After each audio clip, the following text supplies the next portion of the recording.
What is up, YouTube? Welcome back to another episode of Around the Seven Kingdoms.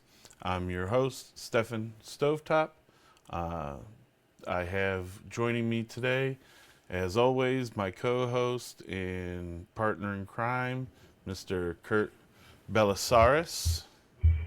Hello, hello. What's Got up, the real star man? of the show here. That's right. We got the brains of the operation. Okay. So we welcome. How you been? Doing all right. How are you? Cat looks like it's doing good. Cat is the star of the show. So we have some news that we'll get into first. That's our main spot here to start.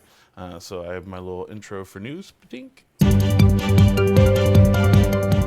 right. So Nats is our first topic of our news so far. Looking at stats, I don't know if you've looked lately here, Kurt, but stats has us around 80 players right now. That's more than last year. Yep, more than last year. What's the largest U.S. event? Do you know? Was Wasn't it it? Nats last year? I thought it was Nats last year. It was like last. What was it like? The last 2 years, we've had We had like three events in a row. Like each break the record. It was like when I won LVO 2 years ago. That was like the largest U.S. event, and then like Mm-hmm. a couple months later, a DEFCON happened, and that like was barely bigger, and that was the largest U.S. event. And then we had nationals that year, and that then surpassed a DEFCON and was the third new largest U.S. event. So I think it's been a while since we've had anything like break the record. But two Yeah, years ago, there was like three in a row, like one after the other. yeah, and over 80. I just looked at Discord too. Brick has a couple more on there, so he has like 84 or something. I Uh, know Brick's been doing such a good job, like keeping track of like, oh, this many people have bought tickets, this many people have signed up, this many people aren't on stats yet. And I know, like just this last week, one of my local guys was like, "Oh, I just signed up on stats." So That's awesome. Yeah, he shout out Josh. Been doing a kick-ass job. Thank you, man. Community really appreciates all your hard work, especially the U.S. community, where a lot of stuff kind of fell flat lately. So big shout out to you, man. Thanks a lot. Uh, so we kind of want to go through the inventory. The players pack came out from Evan.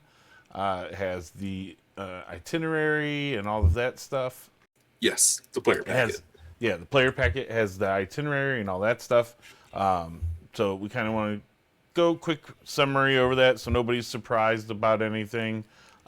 We have a couple rules things that we kind of want to go through, and then I got some hot fire questions for Kurt that he doesn't know are coming.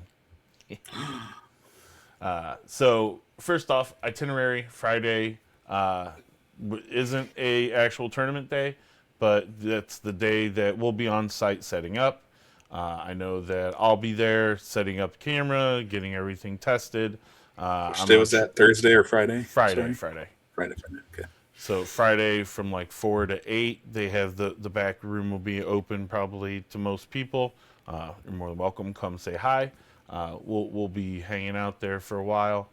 I know that if we have time and we're sitting around doing nothing, and I see you, I'm gonna grab you for a live around the Seven Kingdoms quick update from Nats, and maybe do like Ooh, a quick 30-minute live from Nats pregame show or something, just to kind yeah, of that'd go be over that'd be everything. awesome. Maybe On site. interview some players that are stopping by Friday evening. Might be Definitely. cool. See what kind of people, what stuff people are running, especially because your lists will be locked by then, so you can talk about them without people being all stick up their butt about what they're bringing. So yeah, we'll be there setting up. Again, come stop by, say hi. Um, I think again we're going to be doing the setup. I don't know if they're going to have anything else set up to do during Friday. I don't. I don't know what Game Center has set up, but we'll Well, see. I know it'll be a little bit different this year than last year. Yeah, because it Last was year like an was the Steamon expo.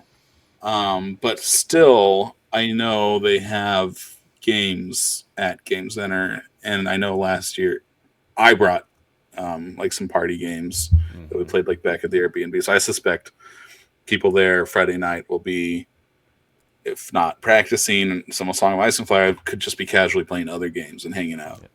I'm bringing lunch money. Lunch money is a fun game to play with a bunch of people. Steal everybody's lunch money. Card game, pretty fun. If you don't know it, Google it. It's real fun to play. Okay, so we can. So then Friday evening. That's Friday evening. Roughly around 8, Game Center closes, and then Saturday morning. Saturday morning, the doors open at 10 a.m. Make sure you. Oh, he wants you to check in Friday too. Pre-check in Friday. If you can, swing by, check in. Do we know how late Game Center will be open? 8. He says roughly 8, but if it's busy, they'll stay open later. That they're flexible on that too. Okay. But if you can, come check in Friday. It'll make everybody's life easier Monday morning, so we don't have a big line trying to check in. If you can't make it Friday, check in Saturday morning, the earliest possible chance you get, because rounds do start at 10:30. Don't be late. What else?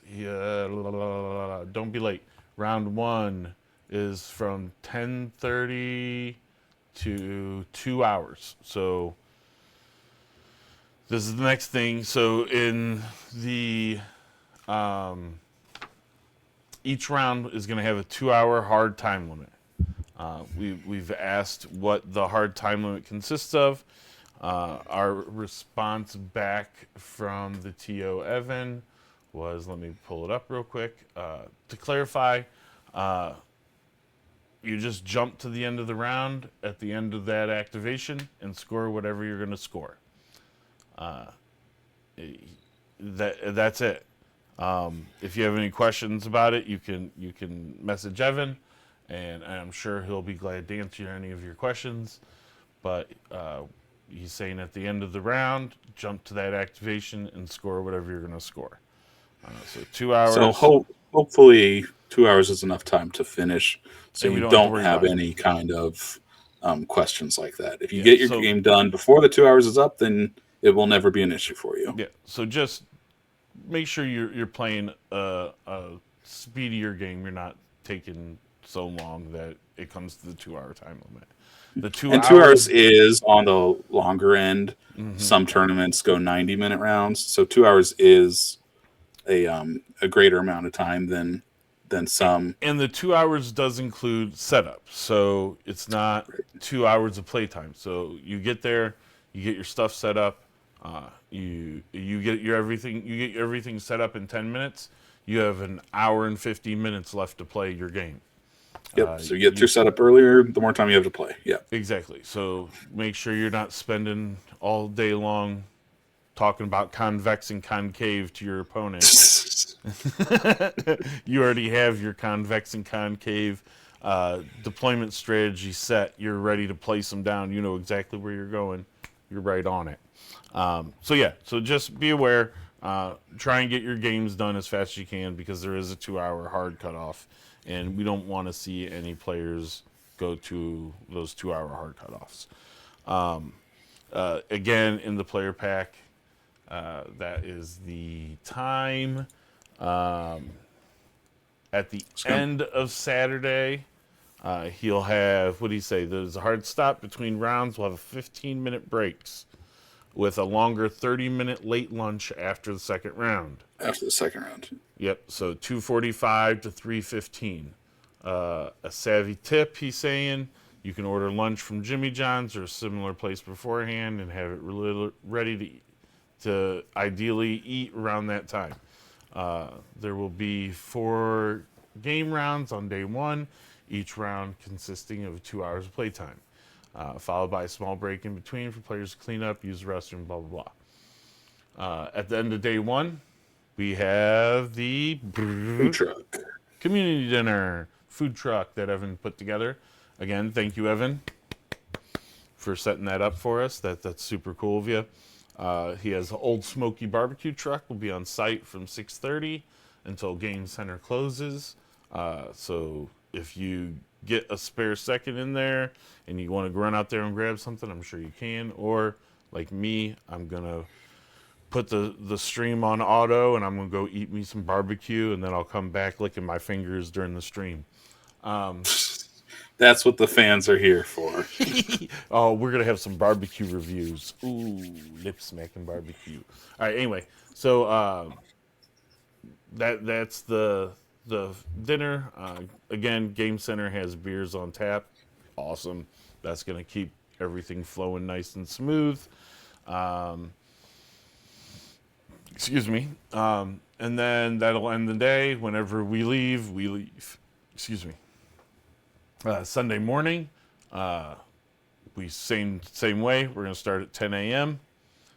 First round 10:30. Only 2 rounds on day 2 on Sunday, with a 30-minute break between lunch. Same as before. Again, plan ahead. After the final round concludes, we'll set up the main hall for rewards. Blah blah blah. Game Center closes at 6, so we got to be out of there by 6. Super cool. If you are coming and you plan on playing in the tournament, be aware that we will be streaming. I will be live streaming the tournament. If you do end up on top table, I hope that you will allow us to stream you. But we do ask that if you do have any problems with being on camera or being mic'd up, that you do let us know before the tournament starts, so that we can plan accordingly, because it is kind of a pain in the ass when tournament rolls around and we have a top table and one of the guys says he doesn't want to be on camera, and then I'm scrounging in that 15 minutes of time to try and fill the stream spot. So if you don't want to be on camera or you don't want to be streamed, please let us know, so that we could plan ahead accordingly. We're going to try and stream top table as much as we can. The first table I'll probably pick a fan favorite just to see if I can snag them, and just for the round 1, and then after round 1, every round after that will be top table, unless again we have someone that doesn't want to be on camera. So that's that. Again, we talked about the tournament structure being 2 hours, hard cutoff, right? Anything else you want to add to that? Oh, players' locked lists are going to lock midnight the day of the event, the night before. So make sure you set your lists the night before, so you're not playing with lists that you didn't really want to play with, which always sucks. Or you're missing an attachment in something and you're a point away. It always sucks playing 39 points versus 40. Or heaven forbid. Sign up to stats if you haven't already. That's a good point too. Sign up stats. The link will be in the description, again, for stats. That's the structure and our time limit for everything. Now let's get to the rulings that we're going to be using for this tournament. We have a community FAQ that was put out along with this tournament, that was put on with a bunch of the community competitive gamers. Has a couple changes that we think you should know about, just so that you're not surprised when you come up to Nats and you're like, oh, wait a minute.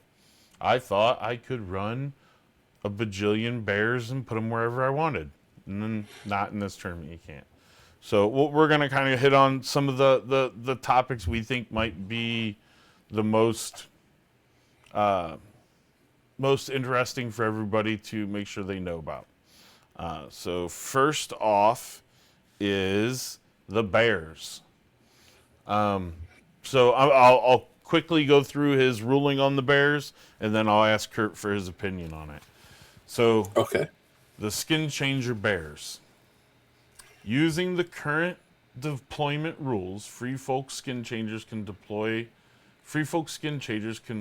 bears across the battlefield in the enemy deployment zone or in otherwise abusive places in large numbers. While this is legal and something the development team are aware of, when taken to its extreme, it can be basically unbeatable within the competitive sphere. Sphere? Sphere? Is it sphere? Sphere. I said it right one of the times. The second time, The TOs and judges and players who are responsible for debating and discussing the rulings that go into this document won't always see eye to eye, blah, blah, blah. The unanimous agreement and strategy for this is... Dun, da, da, da. For this reason, we recommend restricting the bear's deployment to being within short range of their associated skin changer unit. That's the big thing. Mm-hmm. So they will not be able to chain all the way across the field into your enemy's deployment, surrounding their units, getting behind their units, just in the deployment phase. Yep. They have to be in short range of the skin changer. There's still pain in the ass, but I think it's a good change, really. I think it's a good change. Yeah. I mean, you signed your name to it, right? Yes, I did. I signed the community FAQ. Okay. I run the community in Kansas City, so yes. So, I mean, it's good. I think that it helps. It still makes them a terrain bump. Still makes them a bump that you gotta get through. There's still. I think it's much more within the spirit of the normal rules of the game. I think anytime, and this is true for like dragons, siege engines, other corner cases where the more things break or disregard the core rules of the game, the less fun or fair in terms of a competitive sense those things seem to be by and large when polling the community. And Bears was just the latest example of something kind of exploiting and going outside of the normal rules of the game. So I think this is definitely reining them in. I think it's definitely a popular choice, and I think it's also the correct choice in terms of the running a competitive event of this. I don't know what's the word here. Magnitude of this size. It's not size of this importance. Okay. Gotcha. So, good. Like it. Good change. Helps out a lot. The other big things we want to talk about that people should be aware of are you want to do teleports first? Sure. Yeah. All right. Let me switch over to our window. All right. So we have our teleports. You want to kind of go over that one? So in the image that we're displaying for you, we have an attacking tray in the defender side arc declaring a charge, and they can make contact with the defender's tray. Now, the palisade blocks 100% alignment and 50% alignment on that front side, but the attacker can still fit 50% aligned on the back end side where the palisade doesn't block. And so this is what's called teleporting, and this is feasible and it is legal at U.S. Nationals 2024. Now, if you wanted to like prevent this from happening, if you're the defender, then you want your 50% marker almost like in the middle. It doesn't have to be in the very middle, but the palisade, the impassable terrain has to be covering that little red dot. Yeah. Now your tray won't have a red dot, but the middle of your second rank. Yep. And that would effectively completely block an opponent from being able to become aligned and deal an attack. But the teleport again. That's what we're talking about when you say teleport. That being in that side, having that palisade, something that's impassable, supposed to be impassable, not being impassable. Units like whoop whoop whoop. We run around this wall. Yeah, they just hop over it. Yeah. What's that game Holes where they make holes in all the balls and they just jump through? Wee. I don't know. Never heard of that one. Kids play all kinds of weird games. Anyway, all right. So that's the teleport. Just so you're aware, this again, we don't disagree. We don't. I mean, it's in the rules. This is how I've played it forever. And we just want to raise awareness because this did come up last year Yes. between two very skilled. Obviously, most players at U.S. Nationals are skilled. Two very highly rated players. One was aware of this, and one was not aware of this, and this did surprise somebody. So we want to make sure people are aware of this so that no one's caught off guard. Everyone knows this is possible going in. Yep. And going into our next one is our magical suplex. You want to describe your magical Goldberg and Graph. Picture. So, just full disclosure, I did not make these. I know my my Microsoft Paint skills are known wide and far, but these were not my handiwork. Not this one. These are not Belisarius originals. Okay. But so this is very helpful visual information. All right, so we have an attacker, the black tray, charging the red tray, right? They're declaring a charge. They're currently in the front arc. And then let's say the red trays are a Targaryen opponent, and they have Quaith. And then they have that predictable maneuver before resolving that action. So they then do a maneuver and just rotate 180 degrees for that maneuver. One could interpret that as once resolving the charge, you contact the opponent tray, but are placed in the declared arc, which would be the front, and then, suplex, now you're caught between two units, you're stuck between a rock and a hard place. So this is not legal and won't happen. So teleporting will, suplexing won't. So when that unit charges, it's just they will stay in the rear. They will stay in the rear arc.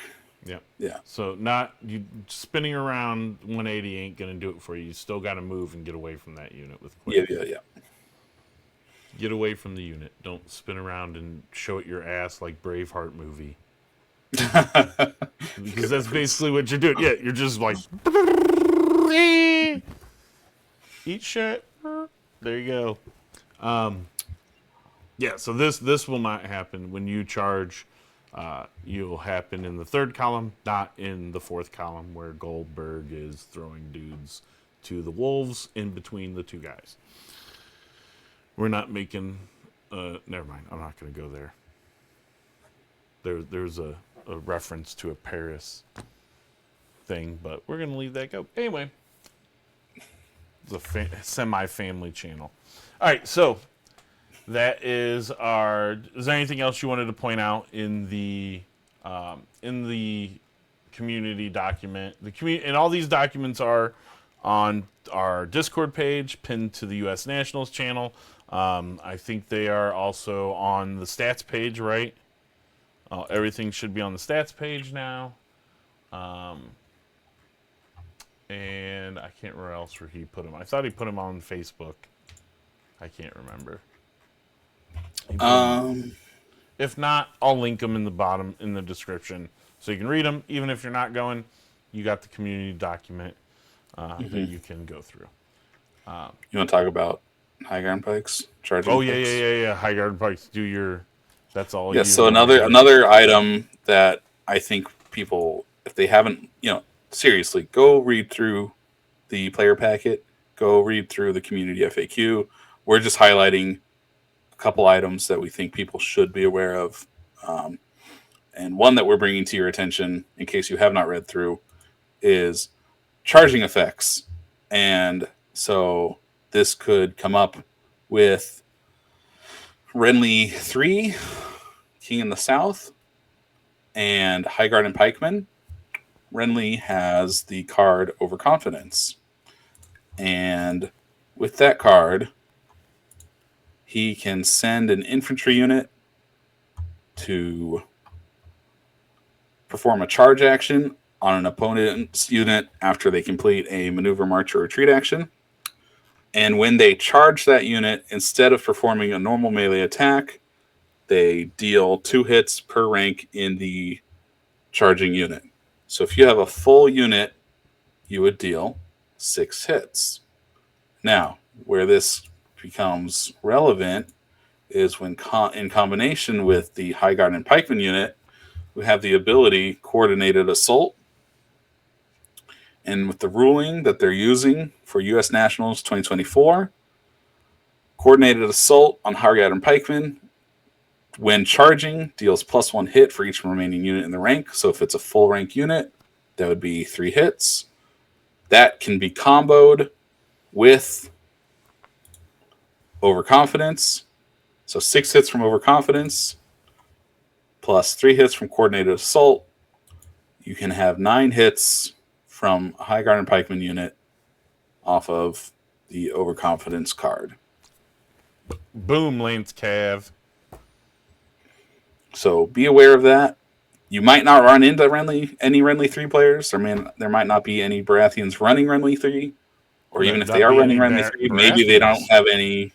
Well, I mean, I'll be a Baratheon, but maybe they won't even have any High Guard and Pikemen. But if they do, both the Baratheon players should be aware they've got this weapon in their arsenal, and the person playing against that Baratheon player should be aware this could be used against me. So keep that in mind. Yep. Agreed. Back. All right. So then another thing that's kind of going through the tournament, different rulings and all that different stuff, blah, blah, blah. The other kind of thing we wanted to talk about too was there's only 6 rounds. There is over 72 players. So mathematically, or 76 players, I can't remember which one it is. Mathematically, there could be 2 undefeated teams or undefeated players. In the event that there is 2 undefeated players, they've elected to go to secondary points to be the tiebreaker. So you could have someone with 2 undefeated players and one person killing 1 more point worth of dudes than you. Isn't it points? What it was secondary points? Is it points? Secondary points is it's your victory types. So you want those crushing wins. Oh yeah, that's right. You don't want minor wins. You want crushing wins. Yeah, so you gotta spank your opponents in as many rounds as possible. Points destroyed would be the third, okay, or the second tiebreaker after secondary points. The tertiary points. Mm-hmm. But still, I mean, that'll probably tie into how great your victories are, right? Yep. Unless you're really scoring off of those missions, you probably are going to need some points destroyed. Yep. So, unless you're the I know last year, Mickey had a lot of close victories, a lot of minor victories, and he won the tournament. Because mathematically, there was only going to be 1 undefeated because it was only like 50-something or 60-something players. This year, we're probably going to have 2. Yep. And they're not going to play an extra round to determine a winner out of those 2, so they will have to take into account the points you score throughout the tournament. Yep. So be aware of that. Swing for the fences. Yep. You don't want to be a sad guy like Micah was 2 years ago at Adepticon. Yep. Where you just come in both undefeated and lose by secondary and tertiary points. Nobody likes to lose by tertiary anything. All right, so then we'll go. I have a couple questions for you. We know, my friend, that you're going to be bringing your Baratheons. Yes. And we, in our first list building segment, found your Stannis One True King, right? Is that the one you're running? Yes. We went through your One True King list. Nothing changed. Going over that. Oh, the missions. The missions we forgot to touch Yeah, on. we should talk about missions and terrain. Forgot all about that. Sorry. You can grill me later, Stefan. Yep. Hold on. I got them. Let me go back. Missions. Game modes. I skipped right over that. Blah blah blah. The missions right. are going to be Game of Thrones, Winds of Winter, Honed and Ready, A Dance of Dragons, Here We Stand, and A Feast for Crows. So they will play each of those once. Yep, because it will be in a random order, because there will be only 6 rounds, six game modes. The terrain that we will be using will be the battlefield layout terrain selection in the new rule book, which is like the Weirwood Clearing, Somber Battlefield, Wetlands, Fortified Battle Lines, War-Torn Settlement, Unassuming Battlefield. We've talked about that before when they announced it, what they were going to do. We know Kurt's feelings. We know my feelings. They can talk about it. Yep. That is that. But it is something you need to be aware of. That you're not going to have player picked. That they're going to roll them off randomly. They'll call it out at the beginning of the round. This is what you use. Blah blah blah. That's what you get. So, what do you think of these game modes, Stefan? I think that's awesome. There's no banners and butchery. No banners and butcheries. The only one I don't like is Here We Stand. I fucking hate Here We Stand. Because of is that going to change your list building for your second list? Because Here We Stand leans heavy now into more units on the battlefield and less NCUs. Well, unless you place those NCUs onto the battlefield. But usually those NCUs are only worth. Taiwan's worth 6. Yeah, Taiwan, but you are limited to 1 NCU per zone. Exactly, which I found out. And you can only place an NCU in a zone if you have a unit in that zone, right? Yes, it's something weird about that because you can't just. What if you have a unit when you put the NCU in, but then later on you move that unit out and you have no units in there? I don't know. Let me actually grab the rule. So everyone should review the game modes before going to U.S. Nationals. Yes, everybody. Review so your questions like these are not the last. Even we don't know. Yeah, I mean, because nobody plays. Again, this is a game mode that is not played very often. Here We Stand is one of those game modes that you're not looking to play because it's a lot of math. We're having a tournament in Kansas City this weekend, the weekend before U.S. Nationals. And guess what we're going to play? You're going to be playing fucking... We're going to play Here We Stand at least once. All right, so units... Blah, blah, blah, blah. As an action, instead of claiming a zone, an NCU may be placed in a quadrant. NCU's army points will be added at sector determining control of that quadrant. Each player may only have 1 NCUs. Nothing about units. Commanders add 3 army points to that unit. That's another thing I forgot about when I played at LVO until the end. So commanders' units plus so if you have them in a 7-point unit, that's a 10-point unit. Mm-hmm. Special rules, blah, blah, blah, that doesn't count anymore. And you score for each quadrant you control. That's an outflank is a good unit to have in that one. Because you can plop it somewhere where they're not looking for. There's a lot. Does that affect your list building? Do you have? Might, right? Yeah, I mean, what were you running as your second list? Did you have any 5-point NCUs that you were going to run? And in that case, do they have to claim the board to use their 5-point ability, or are they just someone you can use order tokens off of? Because I feel like that is a big point too, because if you're throwing a 5-point NCU at a list, you want some value out of that 5-point NCU.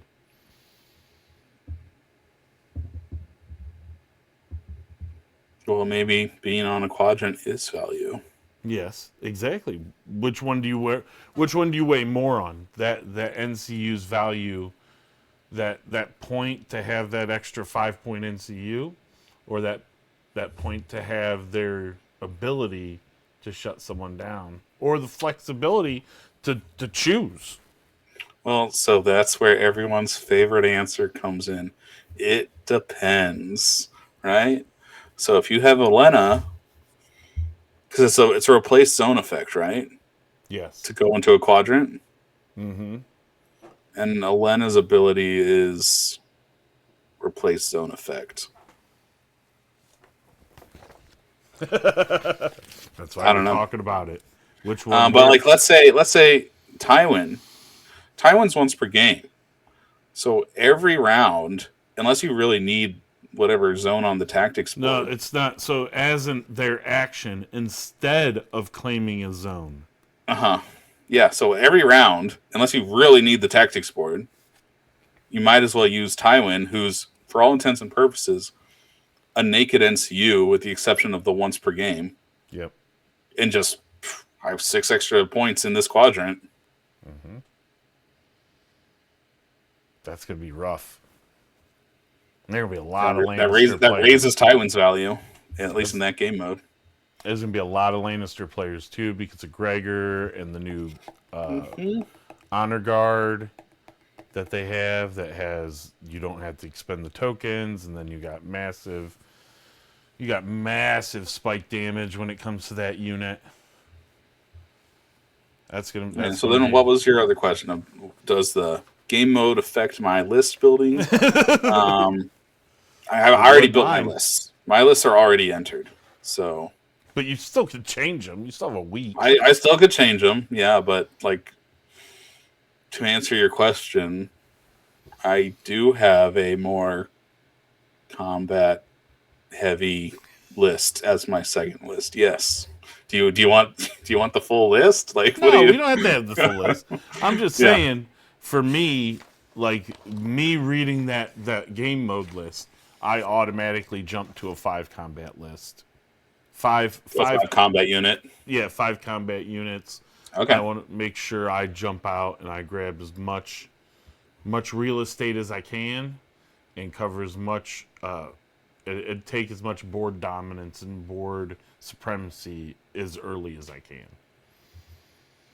Now that does play sometimes into opponents' hands where they're running a more defensive list, but I feel like in this game mode you're rewarded more for being aggressive. If you turtle in this game mode, and there's a possibility of turtling.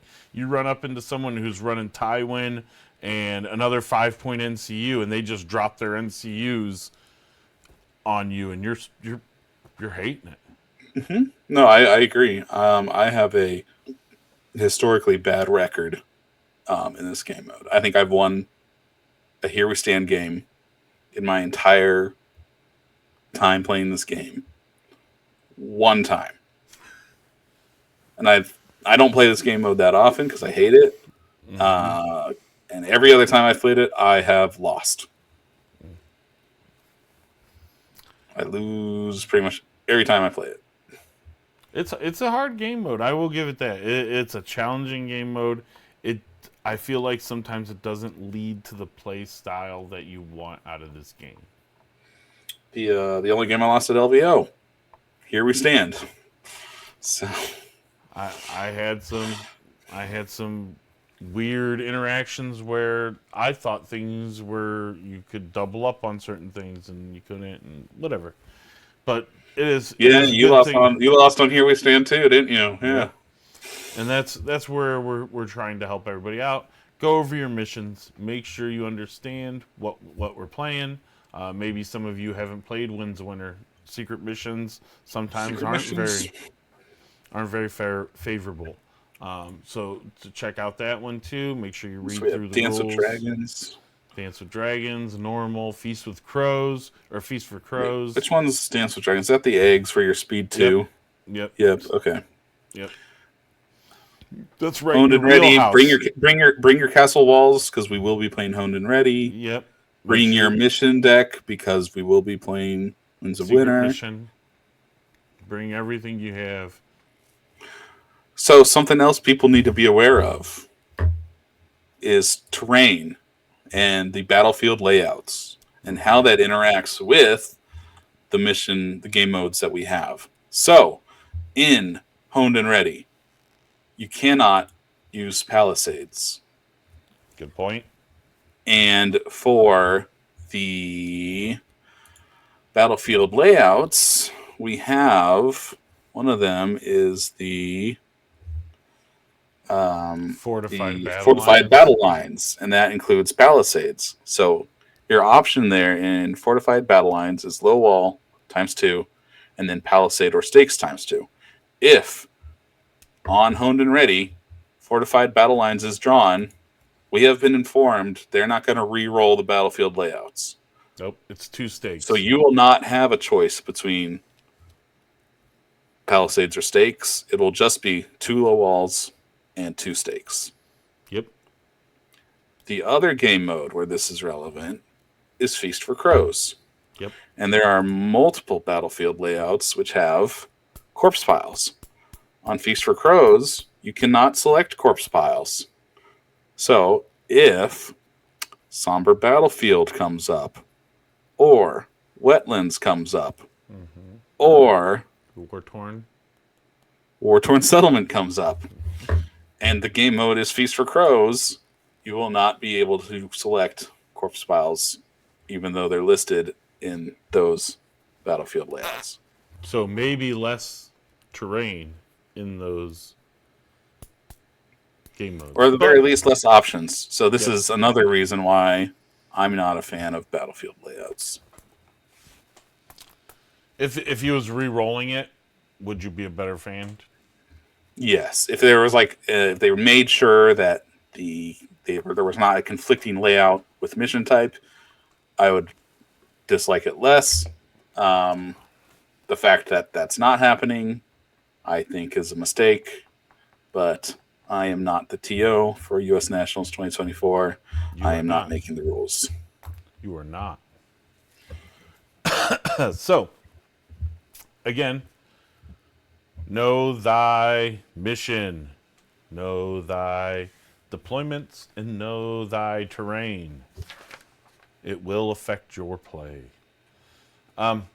So, real quick, before we jump into my questions, I paused that I was about to ask Kurt before. I want to talk about the stream giveaways for Patreons. While we are on live stream for the event, I'll be giving away unit boxes to Patreons during the live stream. If you're a $3 member, you get 1 entry. If you're a $9 member, you get 2. And if you're the $20 member, you get 4. So you have 4 chances out of each of the rounds. I put everybody in. If you get your unit box, your name gets pulled out. So we're not getting one person winning 4 unit boxes. No doubling up. Okay, gotcha. Yeah, no doubling up. Everybody gets 1. And for the Patreons, I'll ship those to whoever the Patreons are, wherever you are in the world. I do have some other stream giveaways that I'll be giving away that are the gold models, the promo models that they're putting out, the House of the Dragon models, Alicent Florent. Is that her name? I can't remember. Alicent Hightower. Hightower, that's it. Sorry. And Rhaenyra Targaryen gold models. Those I will be giving out. Those I'll ship free to the U.S., anywhere in the U.S. And if you want one and you win one on stream and you're in the U.K. or where else, I'll message you or we'll message and we'll work something out where maybe we pay half each way or something. We'll figure it out. but I want to get some of these out. Josh Brick was very kind to get all these sent over to us. We want to make sure we get all of them cleared out of their inventory before we leave. We want all of them. We're gonna take them all. Everybody's Very gonna get exciting for mats. Sunday Slaughter Patreons. That's right, and for anybody watching the live stream for those promo models. Again, we will be streaming live from U.S. Nationals in Roseville, Minnesota, which is right outside of Minneapolis.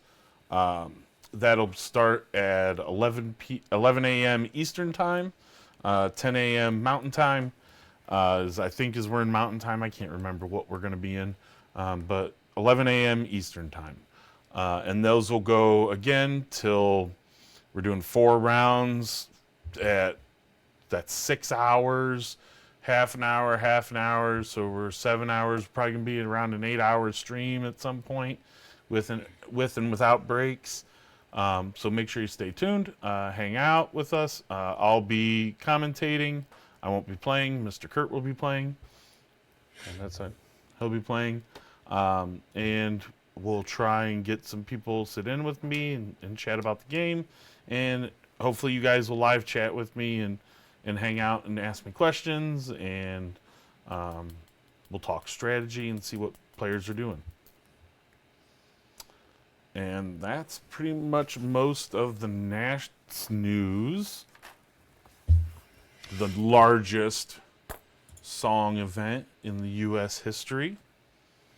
Well, let's not count those eggs till they're in that basket. Yeah.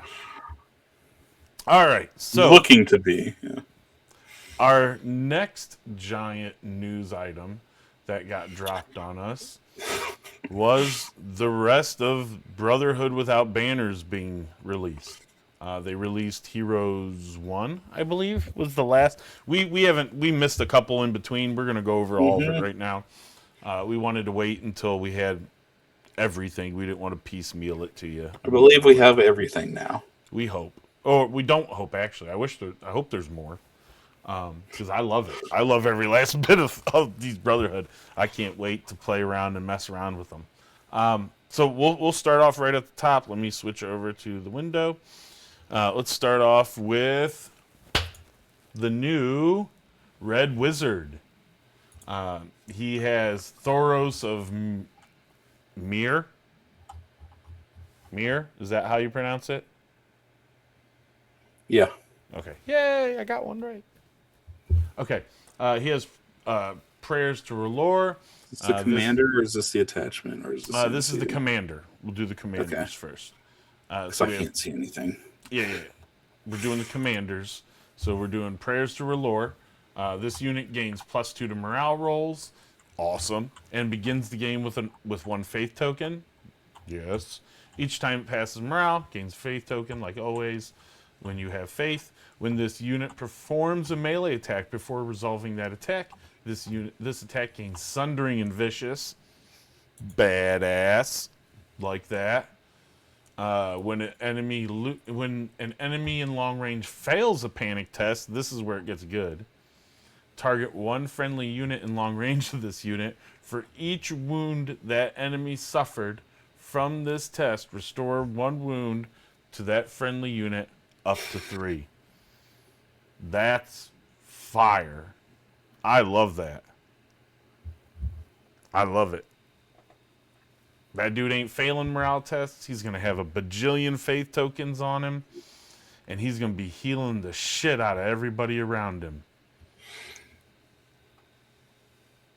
It's like, what's subjugation? What, not subjugation.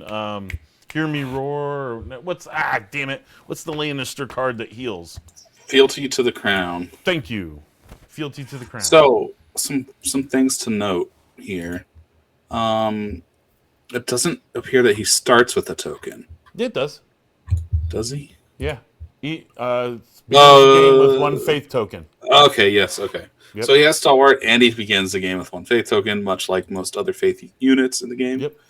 Both R'hllor and Faith of the 7. And he can gain more by passing morale tests. That's how all the other faith mechanics work. Yep. So he's going to be Sundering and usually on Vicious. a 4+, 3+ sometimes, depending on what you put him in. That's going to be badass. 4+. Oh, his morale. Gotcha. Yeah. His morale is going to Yeah, be. yeah. I like that the ability is self-serving into itself. It's giving it. It's increasing the odds that you do wounds to trigger the test through sundering, and then it's increasing the odds that they fail the test by having vicious. So it's boosting the chance that you get the heal, Yep. and that's And nice to see because sometimes things feel kind of random and thrown at the disjointed. wall and not disjointed that don't really, it doesn't flow. Whereas this, it flows. The tools that it uses help it accomplish the thing to get the other thing, right? Yep. And I like that it's not affecting just his, it doesn't affect his unit. I like that you have to support, you can use him as a support piece or as a healing battery for something else. Because it is target one friendly unit in long range. Oh, you can target himself, right? Yeah, he can still target himself. That's even badass, even more. Yep. It would have to Give say you one other friendly other unit. friendly. Yep. So, Good because point. that unit is friendly to itself. Yep. Good point. Dude, that commander is awesome. That's a very, very nice attachment. You in have terms of stalwart. You have faith that gives you sundering and vicious, and you can heal pseudo fealty to the crown. on demand with faith tokens. Now Badass. you have to do attacks, and they have to be melee attacks. But yeah, They're awesome. That's awesome. it's And a then very nice attachment. when you factor in his cards to it, which we're going to go through now, let's do fiery charge first. When a friendly unit is performing a charge action before resolving that action, this unit automatically counts as rolling a 6 on all charge dice, and then they become panicked. Again, focusing in onto that panic damage. Now you're throwing out the panic token. After this attack has been completed, unless the attacker is Thoros, the attacker becomes vulnerable. So a little bit of a negative, but you're getting that 6 on your charge dice, and they're becoming panicked.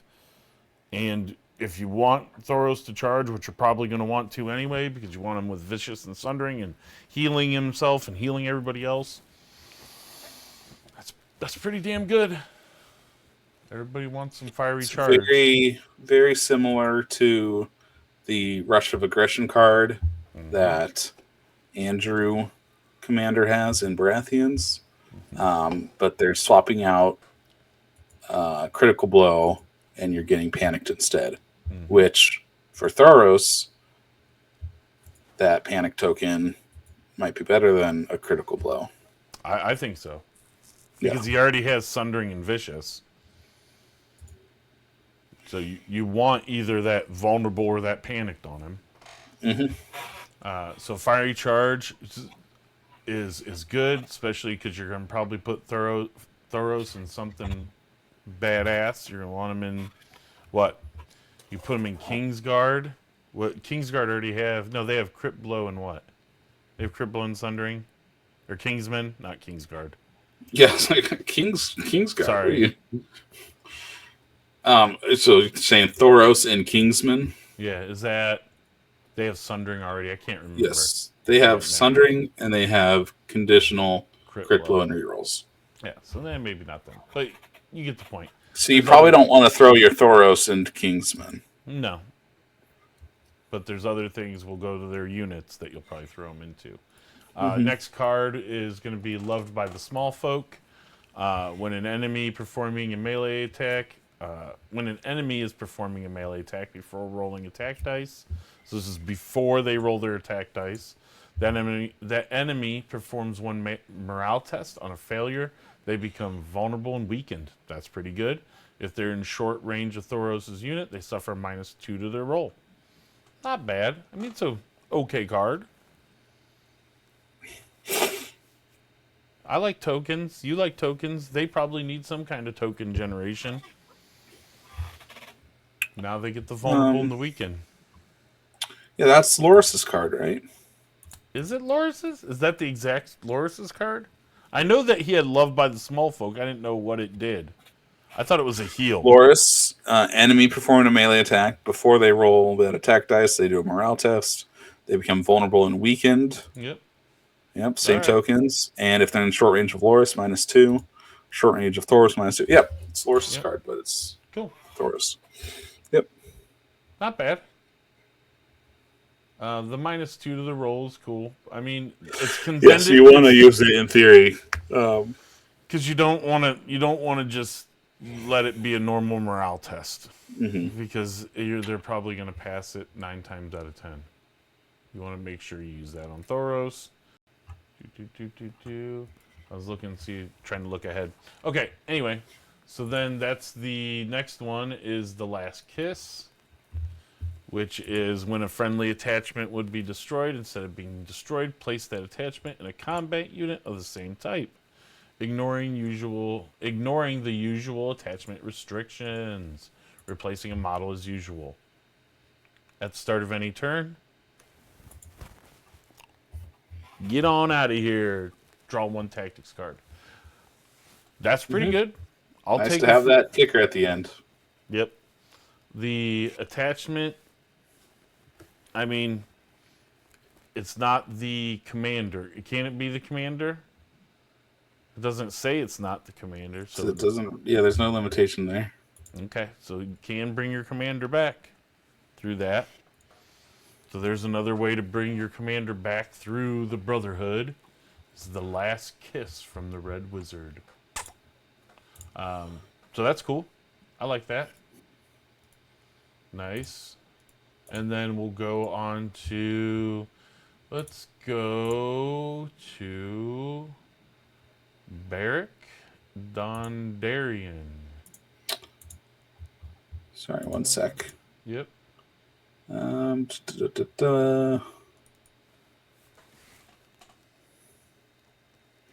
So Renly 2 has he can bring back a destroyed attachment, but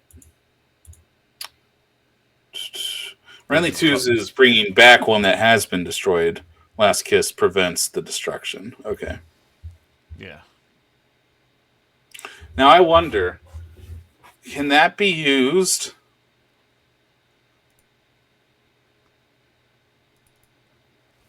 Okay, no, it can't. It can't be used like a pseudo to the last.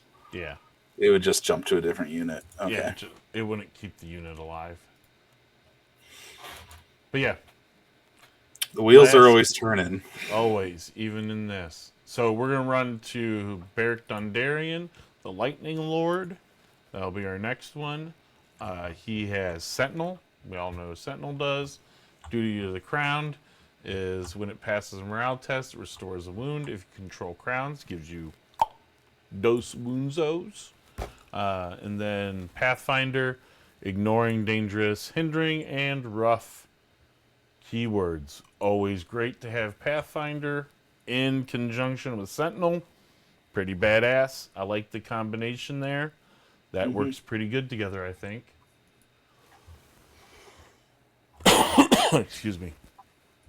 And then his card. What do you think about Sentinel and Pathfinder and Duty to the Crown? All work really good together, I think. Don't you? I don't think Duty to the Crown really interacts with the other two. No. But I mean, I like Duty to the Crown as an ability. Yeah. Yeah. He looks good. I like him. His cards. What? Yeah, go ahead.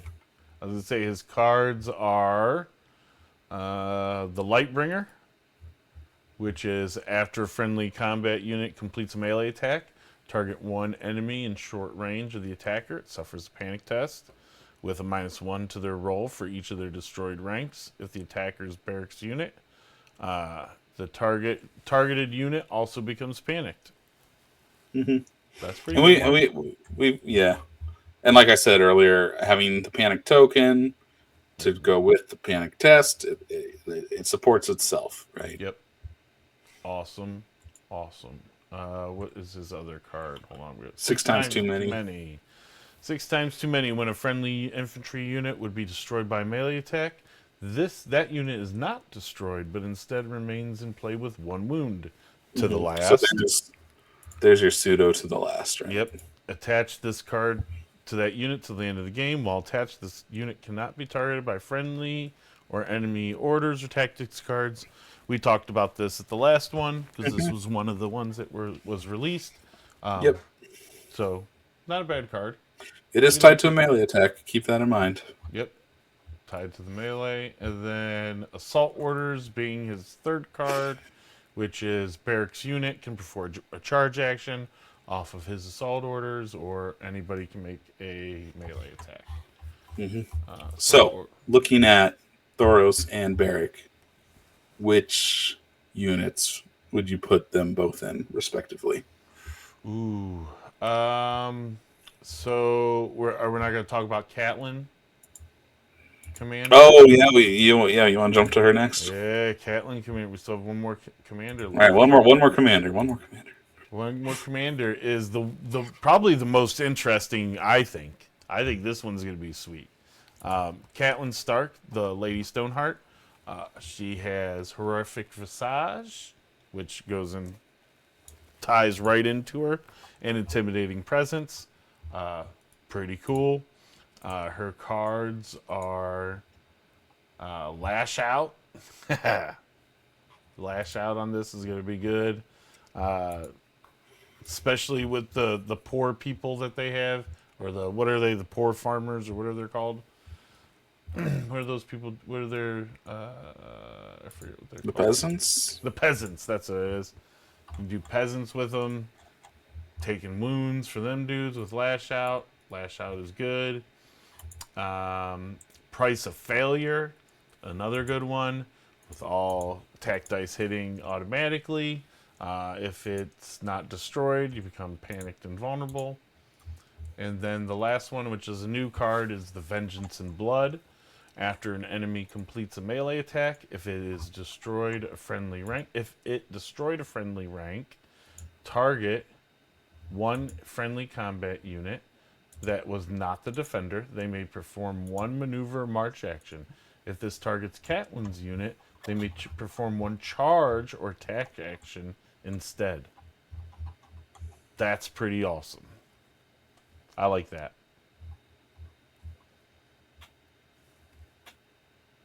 There is nothing bad about that card, and it's a friendly rank. It's not even. You do have to destroy a rank, so it's not after. It's not like a sentinel just after the attack. You'll have to destroy a rank, or the opponent will have to destroy a rank on you to trigger the card. But still, that's not that hard.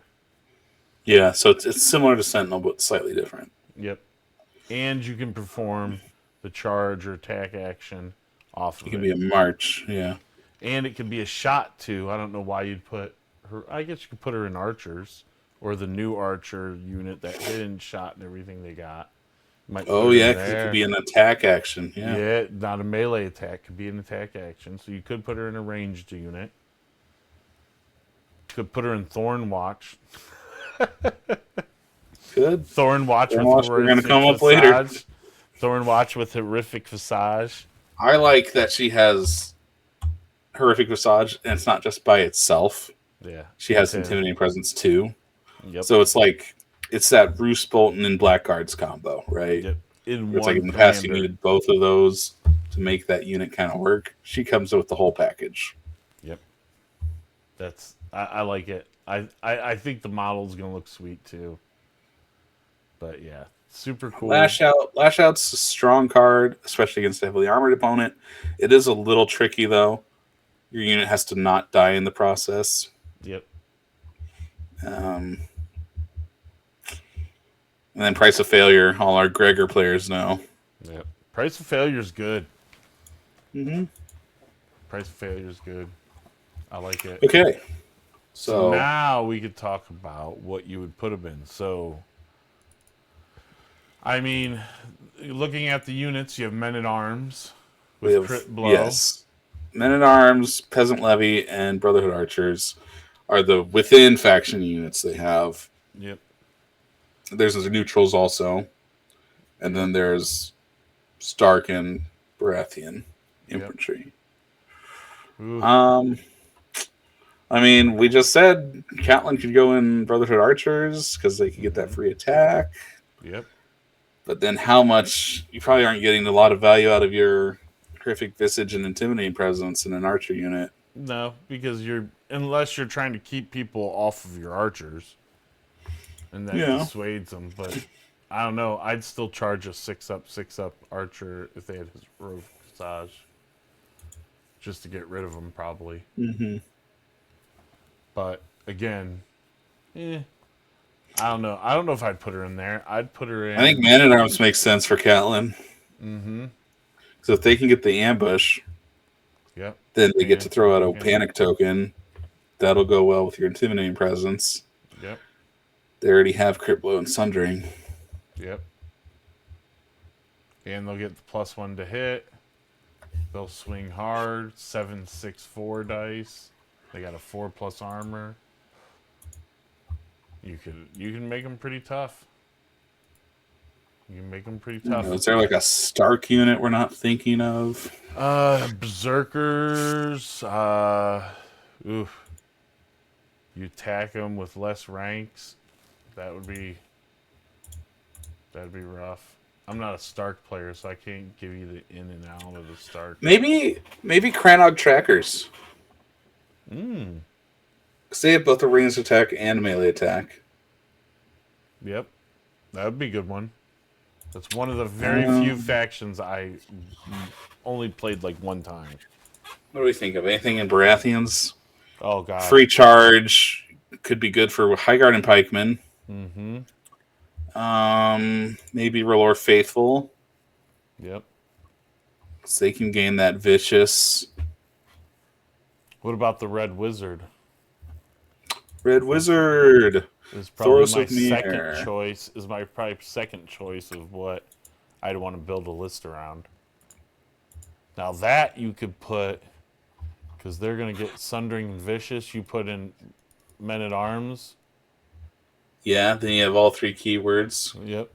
Crit And blow, don't- sundering, and vicious. All you're worried about Crown then is for the +1 to hit. That would be a good one.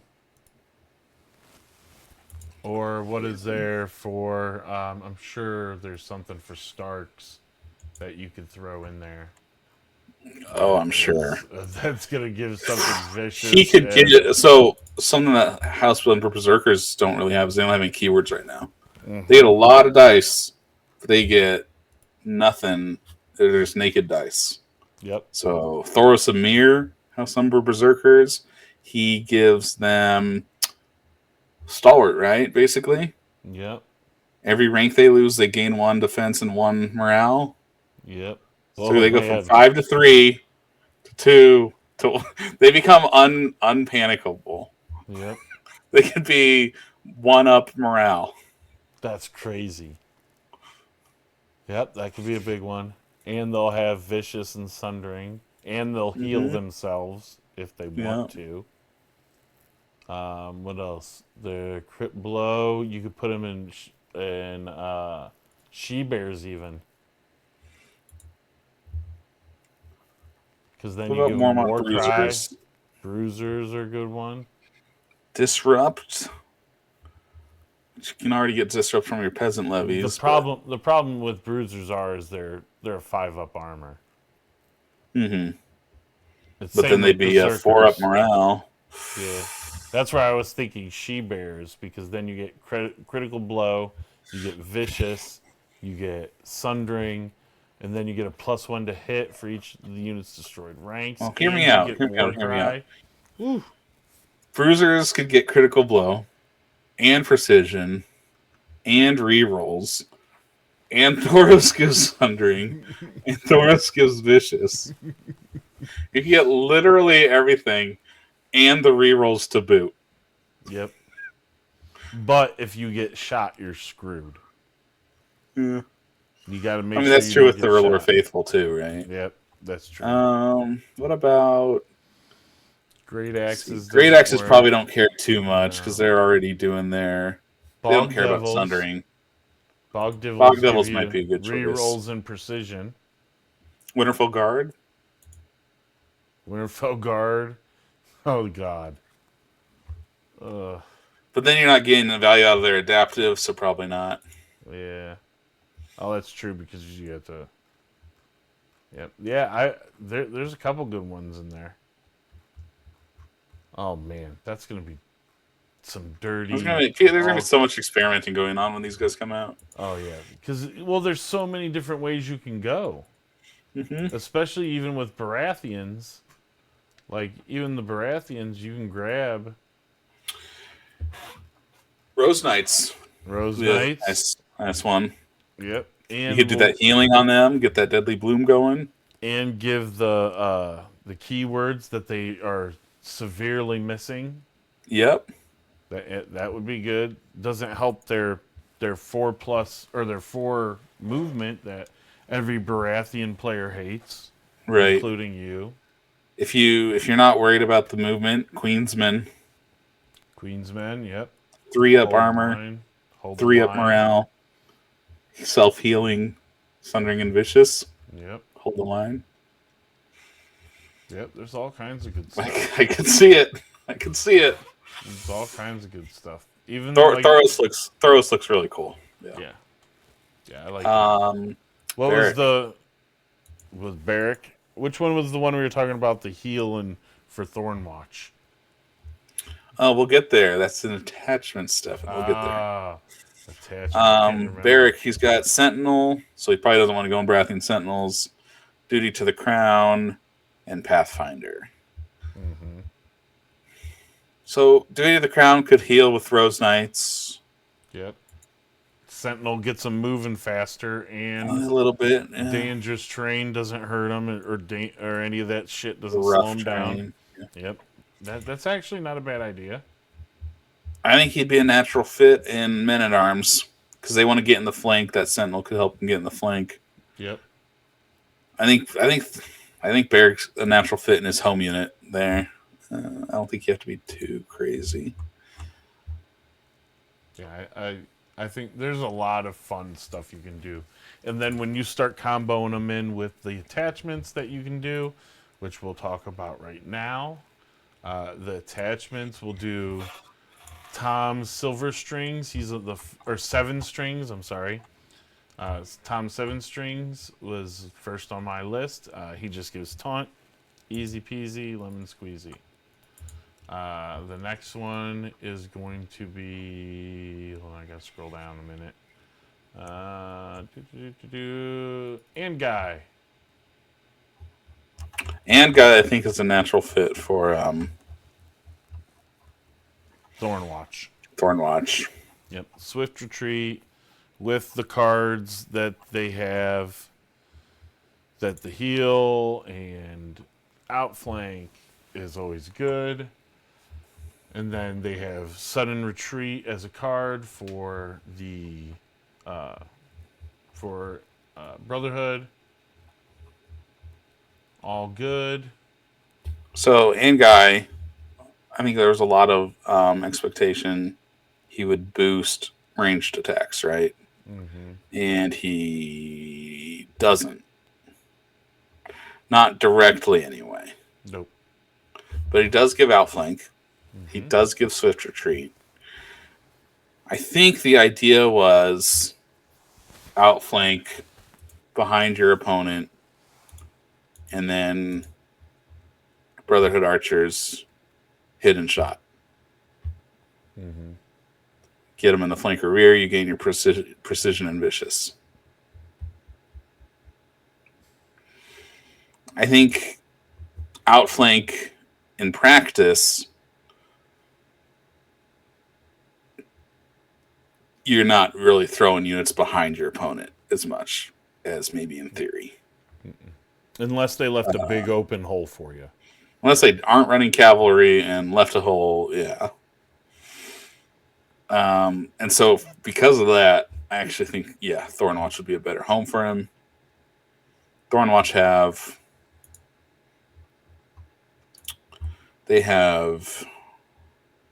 regroup and they have swift strike. So every time they retreat, they're restoring 2 wounds plus 1 wound for each rank they have missing. Swift strike lets them retreat after they do an attack. And guy brings swift retreat. So every time they are attacked, they retreat. So they're constantly retreating. They're constantly healing.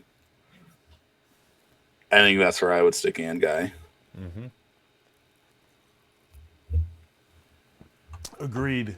And when we go back through, when we show you the cards that Brotherhood ran, Brotherhood has Regroup and Reform, has some other cards that Sudden Retreat that lean into all those. You could use and guy as a pseudo supply aid. Mm-hmm. Yep. Recruitment and reform wounds out of Angai's unit into a friendly unit. Every time Angai retreats, Angai heals back up. Yeah. Yeah. I'm seeing it. Battery. Healing battery. The next attachment is a fan favorite, Mr. Gendry. Gendry the Bull. What does Gendry bring us? He gives us resilience as an order and improved defenses. While you control Crown, it gains a +1 to its defense rolls. That's pretty badass. That's a cool lump together. That is going to be one pain in the ass unit to get rid of. Tough unit to kill. Yeah.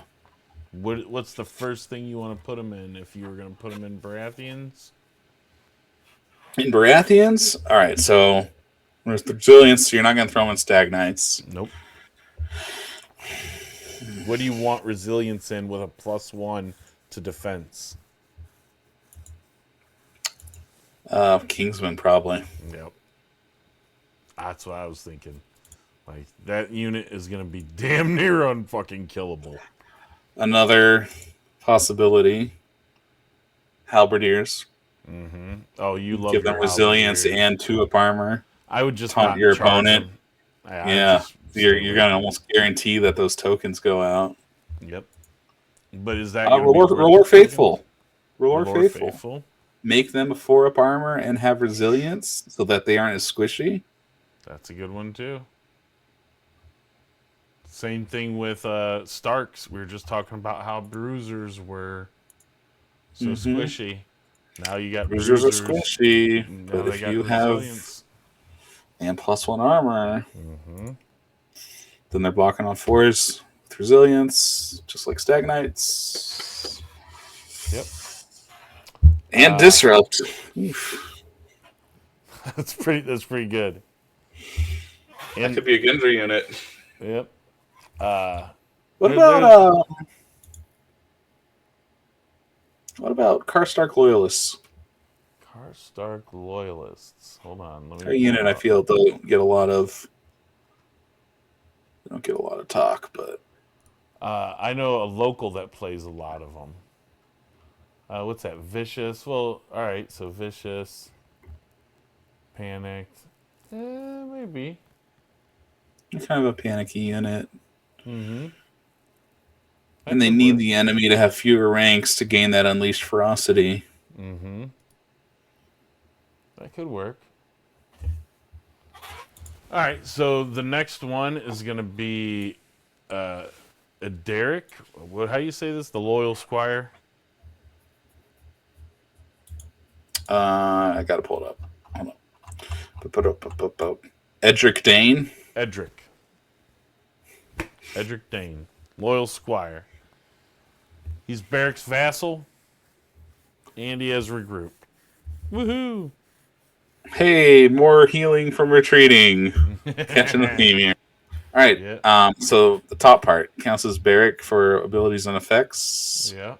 So, which of Barrick's cards would that impact? Assault Orders. Assault Orders. And the Loved by the Small. Lightbringer. Lightbringer. That's what I was just looking at. Wrong one. So he could panic slightly better by giving out an extra panic token by being pseudo barrack, and he could get a charge off from Assault Orders. Yep. And he ignores attachments, right? Yes, he ignores usual attachment limitations. So you could double up Edric with heck and guy. Yep. Outflanking.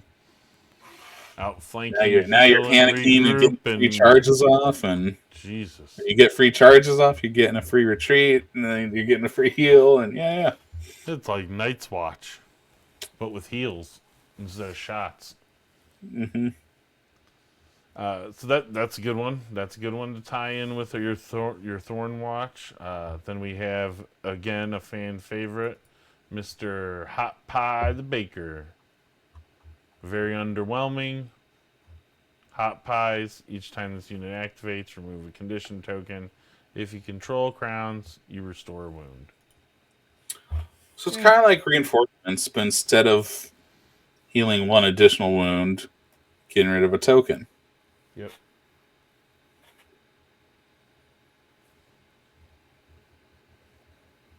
I don't know if it's worth a point. Do you think that's worth a point?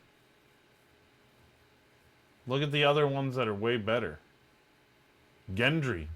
Which one would you rather take for a point, Gendry or Hot Pie? Is Gendry 1 point?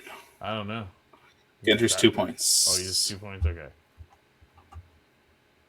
And guy's 2 points. And guy's 2 points too? Oh, damn. Mm-hmm. So, coming at a cost. Hot Pie's not terrible. Gives you some token cleansing. I think the issue with Hot Pie is he's not like a Catelyn NCU, where you can cleanse the token wherever you need to cleanse the token. It's only he's stuck. He's stuck to the unit he's in, unless can you regroup and reform him over to another unit? I mean, you could, but that's a pain in the. Now you're doing all kinds of. You're wasting resources to flood. Well, not necessarily a waste. You're flipping a Hot Pie. It's pseudo free folk, move attachments around. And I think if we know anything from free folk, they don't really play that mini game that much. Yep. I think it's like one of those things that like, ooh, this would be really neat, and we design it and we put it in, but then when it comes to putting it to the test, it just doesn't happen. No. And I think with Hot Pie, it's like, ooh, he's got to be Johnny on the spot with that token cleansing, regroup and reform, move him around. I just don't see it happening. No.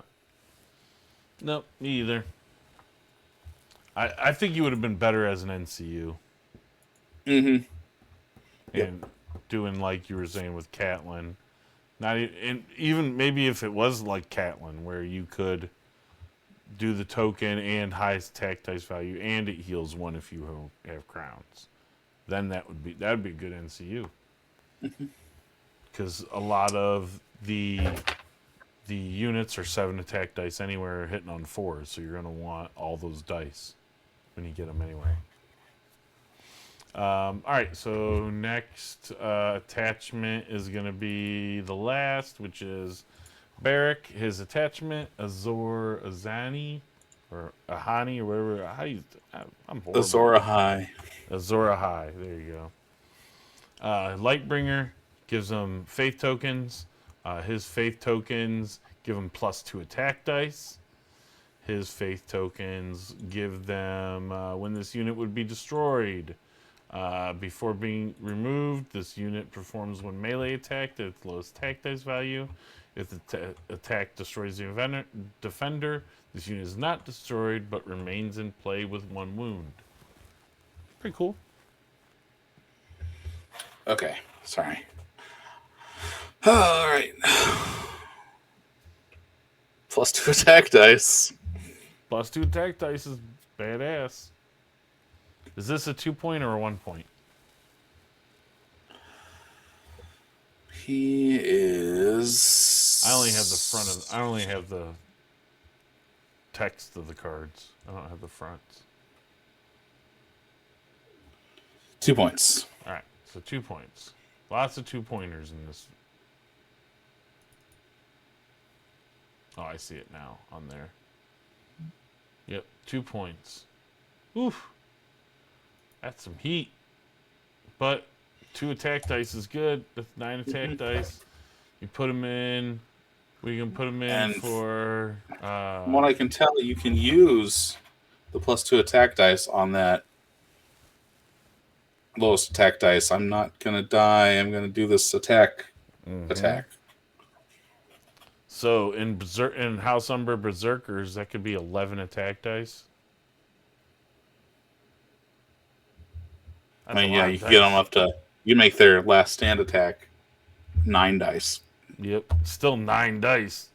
Yeah, for their lowest attack. Yeah, that's crazy. That's pretty cool. I don't know. I mean, he gets like 2 that. points, like you said. Yep, 2 points. And then let's. I think he could go into Wonderful Guard quite nicely because they get that adaptive. Mm-hmm. That would be for any of these attachments to make him a 1-point attachment. That's a way to get around that 2-point attachment for him. Is put him into Winterfell Guard, which a lot of people are going to do. All right, so let's do the cards real quick. Did we talk about Thoros yet? Oh, where's Thoros? The commander? The attachment. I don't have Thoros the attachment. Uh-oh. I have Thoros the NCU. Well, there's also a Thoros attachment, and he has reinforcements. He has 3 different versions He has 3 different versions. He has reinforcements and relentless. Nice. He also costs 2 points. Okay. I think people were talking about, Kingsman.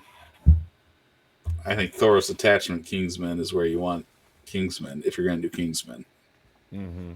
Get that relentless and reinforcements because I think Kingsmen have a little bit of durability issue. Yep. Reinforcements keeps them healthy. That's going to be a rough unit to try and hit. That's where I'd stick him. Because nobody's going to want to attack it, but that unit's going to want to attack. Did we do Lemon Cloak? Nope, he is not in mine either. All right, Lemon Cloak. Didn't we do him last time, though? I don't think we did. Okay, go ahead. Lemon Cloak has battle scars. Yeah. Sorry, I'm having some cat issues. I was going to say. But battle scars is good. Mm-hmm. So battle scars gives 1 and then an additional 1 for each rank you're missing of these 3. Vicious rerolls and highest dice. Yep. So, I don't know. Man at Arms feels like a natural fit to me right there. Yep. Crit blow and sundering. Add vicious and add rerolls. It's good for your crit blow. Everybody's got a keyword magic. Your cat. I need my desk. Thank you. I love you. Oh, that's funny. So yeah, that's cool. Battle scars is good, especially on units like that have 4+ armor. They're gonna have a rank missing probably most of the time. We'll jump into their cards real quick and go through their base deck, starting with the Forgotten Fellowship. Start of any round, target a friendly combat unit. This unit performs a march or retreat action, then becomes weakened. I hate the weakened part of it, but other than that, it's fine. I like it. Yeah, people were drawing comparison to that and flea bottom tricks. Yep. From Davos. That's a good point. I don't mind it. I just don't like the negative parts on the cards. If it's a card especially a base deck card. I don't want a negative on it. I think especially a commander card. Yeah, Like commander cards should be good. yeah, always. The next card is Take Up the Sword. When a friendly combat unit activates, that unit performs one morale test. On a success, choose one. It restores one wound, plus one wound for each of its destroyed ranks. What's up, Amon? On a card, target one enemy combat unit in long range. It becomes panicked and weakened. Um, I don't mind it. I hate that it's on a morale test. Success. That's how a lot of Baratheon cards are. Yeah, it's too dicey. I mean, I guess most of your commanders are going to be that one is stalwart. It's going to give him +2 to his morale. That'll be good for it. But yeah, you do run the risk of if you don't pass that morale test, nothing. You threw that card away. But other than that, not a bad card. Oops, lost my thing. We already talked sudden retreat. Sudden retreat's good for this. Then we have where's the other cards? Knights of Hollow Hill. Oh, regroup and reform. We already talked about. It's standard regroup and reform. Knights of the Hollow Hill. When a friendly combat unit is targeted by an enemy ability or tactics card, the unit performs a morale test. On a success, cancel that effect or ability or tactics card. Sorry. Then that unit may perform a 3-inch maneuver. Again on the morale test, but So it's like Tyrion attachment or Mance attachment or commander counter strategy just in card form. Yep. Plus the maneuver. Mm-hmm. Yeah, that's cool. I mean, I just don't like the morale test on it because if you again fail it, it's garbage, and you just get rid of it, and you're stuck there with your dick in your hand, and nobody likes that.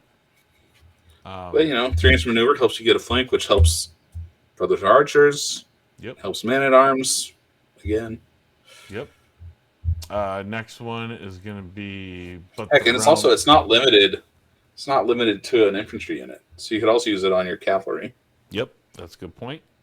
But the realm remains the next one. Start of any turn, target one friendly combat unit and attach this card to them until the end of the game.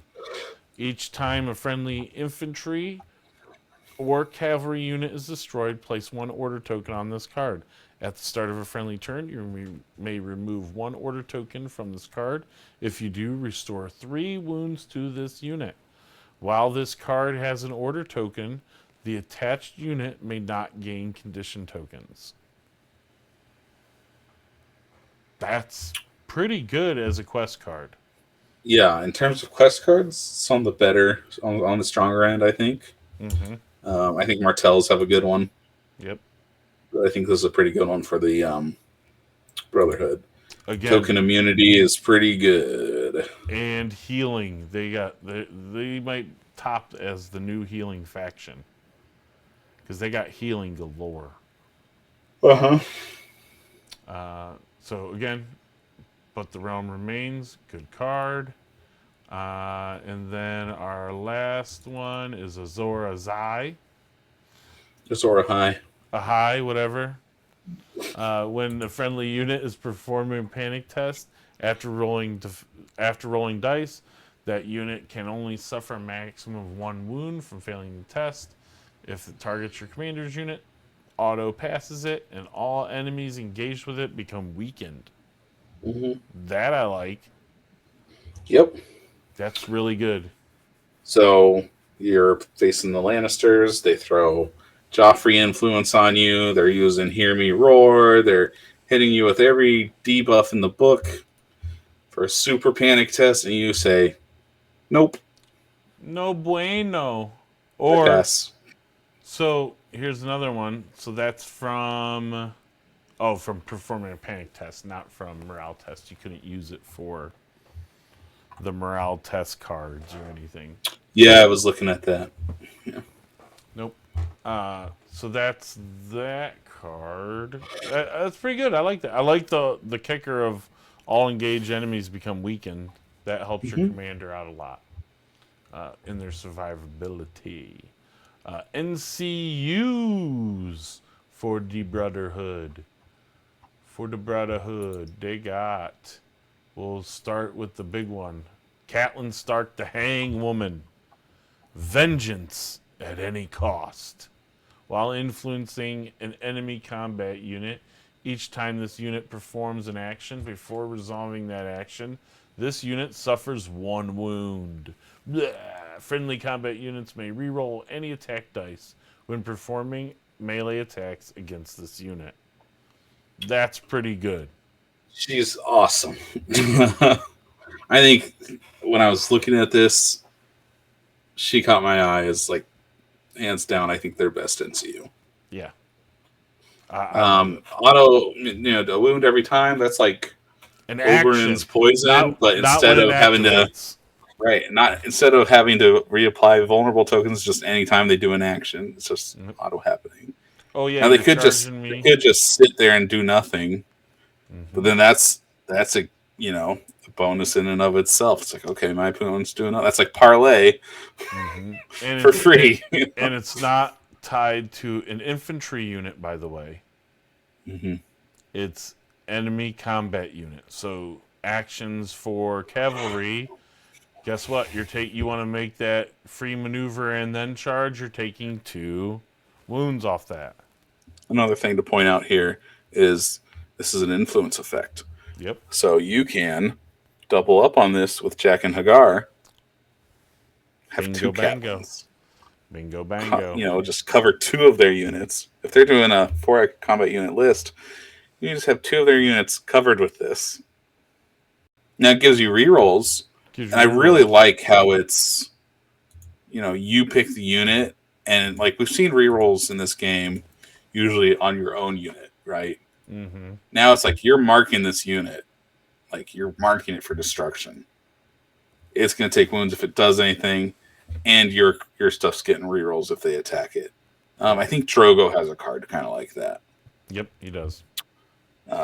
So that's pretty cool. Two good things in one NCU, and only 4 points. And only 4 points, as I was just going to say. Yeah, she looks great. Next one is Thoros the Ember. Fresh converts. Each time a rank in an enemy combat unit is destroyed, place an order token on him. Each time Thoros claims a zone, you may replace the zone effect with restore 2 wounds to 1 friendly combat unit. Then you may remove up to 2 order tokens from him. If you do, for each token removed, restore 1 wound and 1 friendly combat unit. Ooh. I think no matter what, this is the healing faction. I think like no matter what, and there are always corner cases, but like Rose Knight, Thoros is in your army somewhere, right? Yeah, he's either an attachment, or he's a commander, or he's an NCU. Like I have a hard time, like not picking one of his, modes. Like he's every single one seems like really good. They hit the money. Yeah. Yep. And that's good. It's like you have trouble picking which Thoros. You don't want things where it's like, I don't know, what's a good example of this? Oh, I have to pick this guy because I need the math to work. That, or like, oh, I never want the other version. Like we saw that it's the Cold Hands problem, right? Oh yeah, Benjen. It's like everyone took Cold Hands solo. No one took Benjen Cavalry Commander, who's a great commander, by the way. No one or took his Benjen on foot. Yes, yes. No one took Benjen Foot Commander, who again is a great commander, by the way. Yep. No Which one we'll took talk Cold about Hands. later. No one took Cold Hands Cavalry Attachment, which is a great cavalry attachment, by the way. There's also Cold Hands Foot and Benjen Foot attachments, and they're a little less impressive, but still, I mean, there are 3 other hugely impressive things that were being completely slept on. because Everybody Cold loved Hand Cold Hands. Solo was just such a staple. Mm-hmm. I think they really did a good job with Thoros here, where it's like you could take any version of Thoros.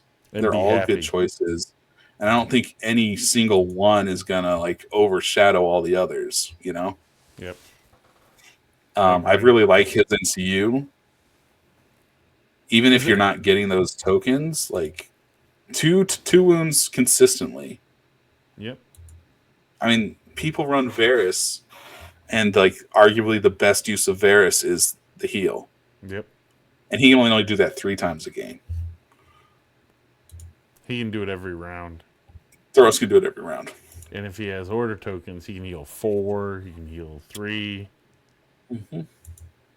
That's pretty good. Pretty good. And And again, 4 points.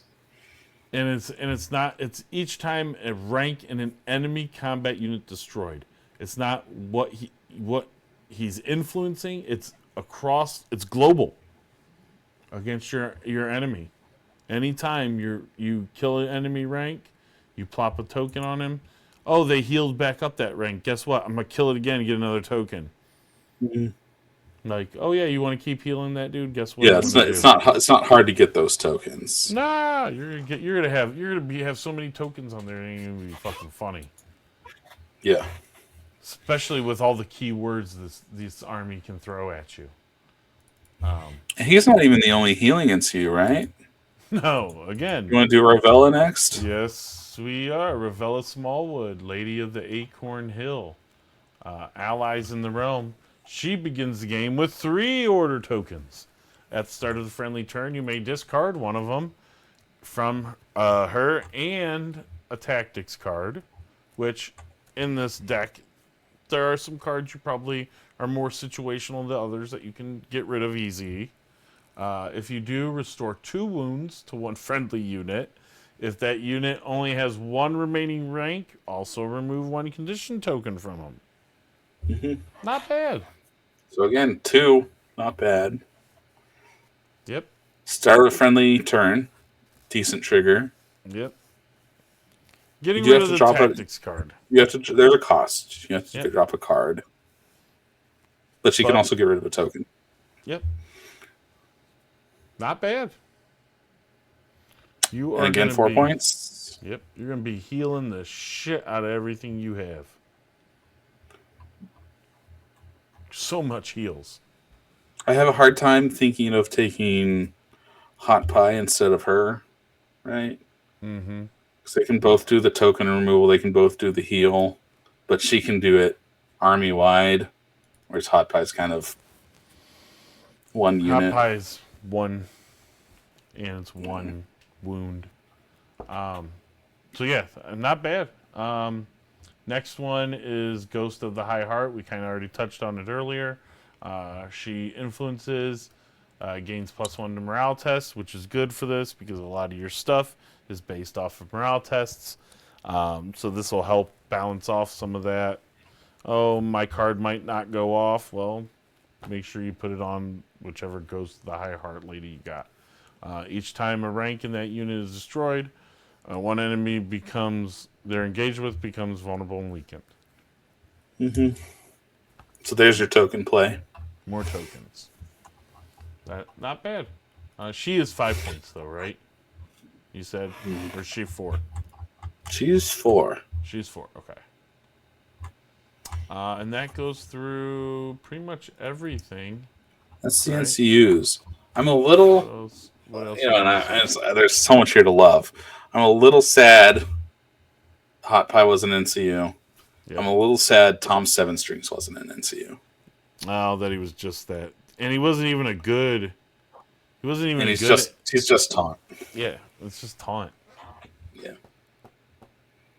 Yeah, Otherwise, I think they hit it out of the ballpark with just about everyone else. Lemon Cloak looks great. Lady Stoneheart looks great. Thoros looks great in 15 different versions. Barrack looks great. Gendry looks great. The units look great. I mean, gosh, I was gushing over the knights the other day. You know, they look great. There's one thing that I don't like is the art for Tom Seven Strings. Looks goofy as all hell. Looks a little sad. Yeah. Yeah, he's like, Get the harp in there. it's I like think the model has it. He has like shovel face, like someone hit him in the face with a shovel. All right, so that's our Brotherhood. We'll go through. I'm sure as like everything gets released, it gets put out onto stats.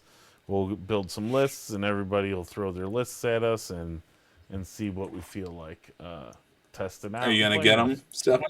Oh, I've already ordered 2.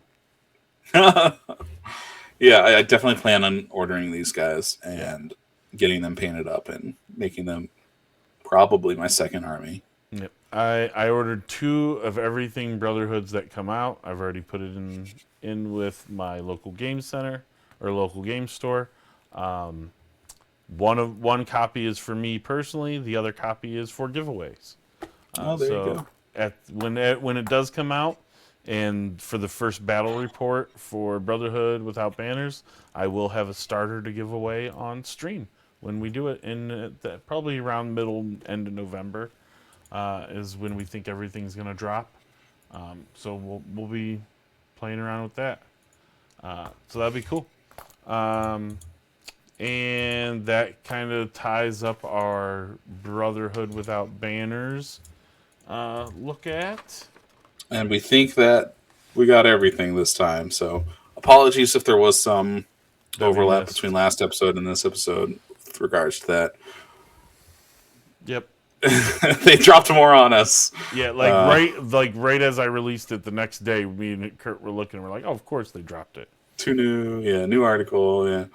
I mean, great job on the articles by War Factory. Yep. One thing we missed.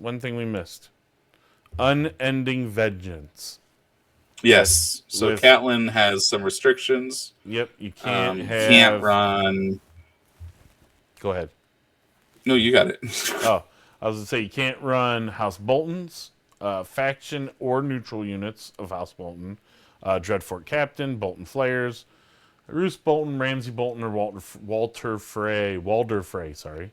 Mm-hmm. And the kicker here that I know lots of people are kind of annoyed with, especially if you're a Bolton player, you're annoyed because Boltons are sad anyway right now, is friendly combat units may reroll any charge distance dice when performing charge actions against these units and these attachments or House Lannister units. So they get a bonus against Boltons and Lannisters. Yeah, so they get rerolls on any charge distance dice. They hate these motherfucking Lannisters and these Boltons. When do they get that? Just all the time? Yeah, all the time. Whoa. Oh, no, Catelyn. You have to have Catelyn. You have to have Catelyn in your... And it has to be... Which you're going to be... No, any of them. If Catelyn Stark is is included in your army. Wow. So you can have Catelyn Commander or Catelyn NCU. Which, if you're not taking Catelyn Commander, you're probably taking Catelyn NCU. That's interesting. That's pretty cool. I think that's the first time we've seen something explicit like that. We've seen indirect stuff you have armored units. Well, haha, House Baratheons. My Martell Poison or my Targaryen Dragons kind of counter you. This is the first time we've seen something be oh yeah, those Lannisters and those Boltons, we counter them straight up. Yeah, we hate them so much that we're just re-rolling all of our charge dice. I don't give a shit. No, I think I like it. Again, I'm gonna put the Guy Fieri Flavortown shit up here. Bam, Flavortown. I like the flavor. I like the flavor they added with this. That's cool. That's something that if you're playing a narrative campaign, that makes sense. Even with the competitive aspect of it, it helps out Brotherhood. I don't know if they need it yet. We'll find out, but it helps them, especially against Tywin and Lannisters. All right, so back to our list building segment. This week it was my turn, and we dove into my Night's Watch love of my painted army. So I built first off. I built a list which I kind of call the John No Brainer. It's still kind of the same as it was before everything got nerfed. It's John in Ranger Hunters with Ghost, Cold Hands Solo, Ranger Vanguard, the Scorpion, Eamon, Donald, and Corn. Still rocking the Corn. I know a lot of people dropped him because he drops his movement now. They don't have a movement bonus. And you can still maneuver with the unit you're freezing when you kill him, so it's not as impactful. But that unit not being able to attack is huge. So, which we'll get into with our next one, with our next list. But that I kind of go to as the John No Brainer. That's my first list. My John Gives you a list. lot of survivability because you have Donald, Yep. Corn, and Eamon all Yep. going to that end. Yep. And because I really only have two real units there, with Ranger Hunters and Vanguard.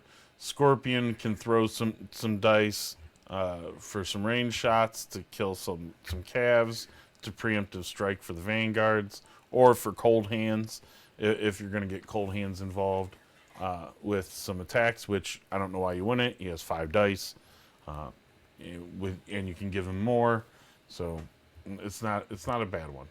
And again, Corrin, the new Corrin is 5 points. He only gives you +1 attack dice, but he does. If you kill him, you can't do any attack or charge actions with the unit that you kill him for, and that enemy becomes vulnerable when you kill him. So it's good. I mean, Corrin's still good. I ran him against. I was doing a battle report for this, and I ran him against it, and it was pretty good. Yeah. So the next list is the one that's kind of my aggro list. I run kind of an aggro and a medium aggro list. John being my medium aggro list. This is my aggro list. This is Benjamin Stark, First Ranger. We were talking about before. Not very many people use Ben Commanders because Cold Hands is so good. Cold Hands usually can get you to 5 on table activations. So that's where you kind of lean towards Cold Hands more. With this, I'm leaning in towards Benjamin First Ranger. I put Benjamin First Ranger into Bastards Girls. Okay. I like that now Benjamin gives you Stark Fury, so you can cause 2 wounds, and you can get Critical Blow and Sundering along with Vicious, with the dogs. That's pretty big. Also giving them enhanced mobility. Now they're a movement 7, pivoting and marching 14. So they're gonna be flying wherever they're going. With Benjamin's cards, the main thing you're looking for with Benjamin's cards in this list is lying in wait. Lying in wait because it is a ranger unit, and now it talks about when an enemy. We'll just go over the card. Lying in wait is when an enemy combat unit activates. Target one friendly unactivated unit in long range of that enemy that has line of sight. They perform 1 range attack action on that enemy. If this is a ranger unit, they get to reroll any misses. Benjamin gives them the rerolls because he is a ranger unit, or he makes them a ranger unit. Also, when you make that free attack, that ranged attack can trigger charging volley from the Bastards Girls. So now you're charging off of lying in wait. So your opponent activates, You play lying in wait. You shoot them. You charge them. You attack them. They take their panic tests and all their fun stuff. Then they get to do their activation. Is there anything else in Night's Watch that gives Ranger affiliation? I don't think so. Only the commanders do. I don't think anything else gives Ranger affiliation. I don't even think like Watch Marshal, none of that stuff. Ranger Vanguard are already Rangers, Ranger Trackers. I don't think anything else besides. I think Benjamin Commander gives Ranger affiliation, or he can only be put in Ranger units. I think he can only be put in Ranger units. So this might be the only way. I mean, that right there is super good. Not to mention, it gives them hit and run, which after a friendly unit completes a melee attack, you can retreat. It becomes disengaged from the unit that it retreats from, becomes disengaged. Again, That's something that Bolton's Bastards girls kind of need to stay alive. yep. You need that. Hunter's Insight, another good card for Benjen. Start of a friendly turn. Target one enemy in long range, the friendly Ranger unit. Again, Ranger unit. The Bastards Girls count as a Ranger unit. One friendly unit in long range of that unit performs a 3-inch shift. Not bad. Friendly units may reroll attack and charge distance dice when targeting that unit this turn. That's even better.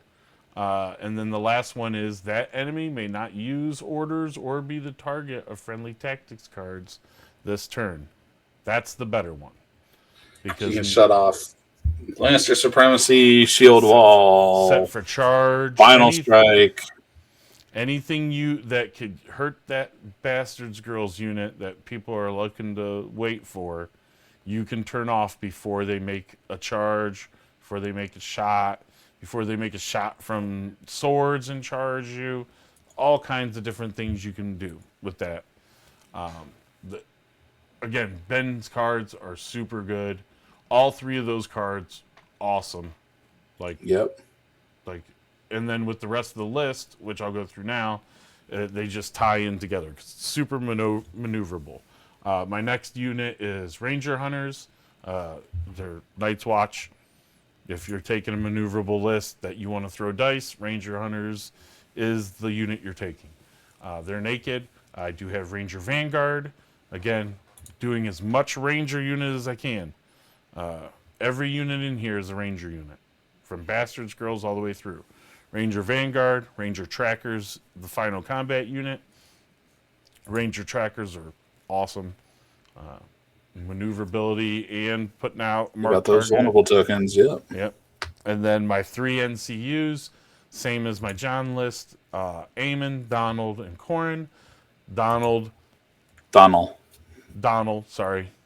Donald not being able to expend the weakened tokens on that unit of Bastard Girls.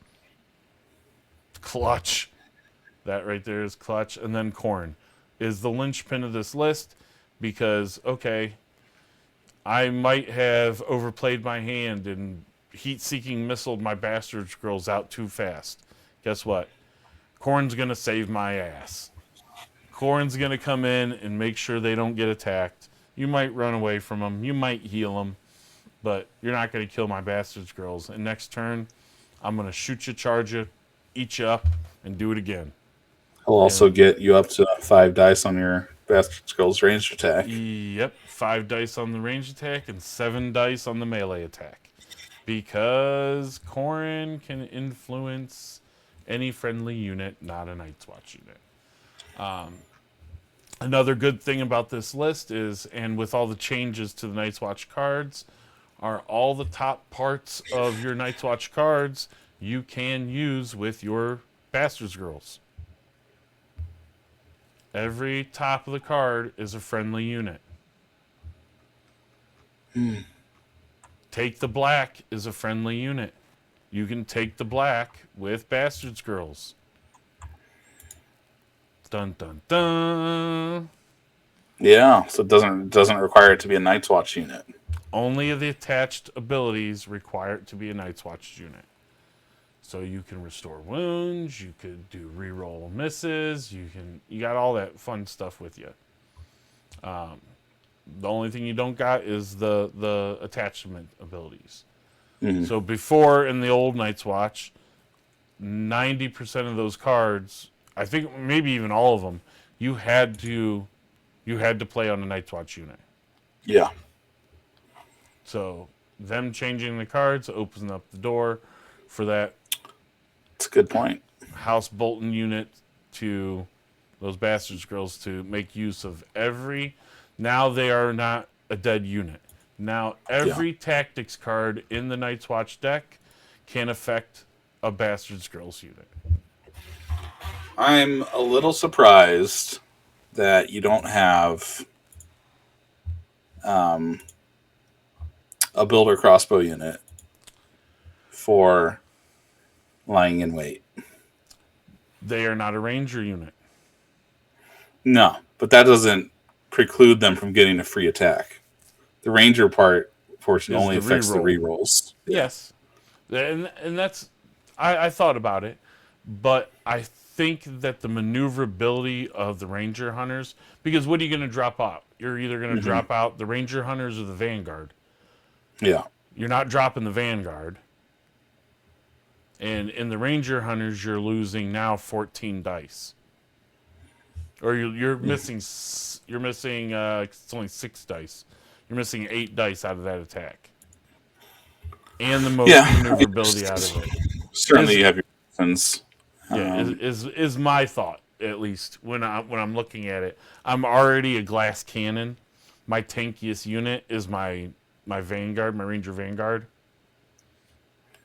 I think people should at least be thinking about it in terms of, we always talk about like the ranged kind of duel, right? Yep. And how people can use tactical approach to get the edge, or the we were just talking about Brotherhood Without Banners. The Brotherhood Archers have that what was it, deceitful reposition? Is that what it was called? Yep. This is another tool that can help you win a ranged duel. Yep. Your opponent's activating. Oh, you get to shoot before they do.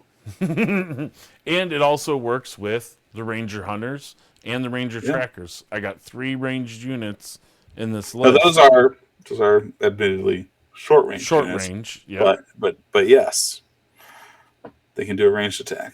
And bastards girls can heat seeking right up your butt. And again, could this also work with siege engines?